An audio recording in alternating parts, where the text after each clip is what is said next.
गोपीनाथ मुंडे एकच वंजाऱ्याचा आमदार होता, एकच. तो एकच आमदार होता तरी सुद्धा त्यांनी ओपन मधले वंजारी ओबीसीत आणले आणि ओबीसीतले वंजारी एनटीत आणले. मराठ्यांचे किती प्रतिनिधी होते?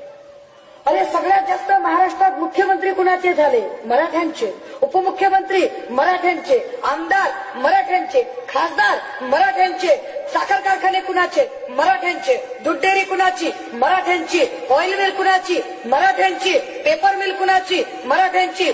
बागायत समिती कुणाच्या? मराठ्यांच्या. शाळा कॉलेजेस कुणाचे? मराठ्यांचे. जिल्हा परिषदा कुणाच्या ताब्यात? मराठ्यांच्या. पंचायत समित्या कुणाच्या ताब्यात? मराठ्यांच्या. ग्रामपंचायती कुणाच्या ताब्यात? मराठ्यांच्या. महापालिका कुणाच्या ताब्यात? मराठ्यांच्या. मग आरक्षण कुणाला मागताय?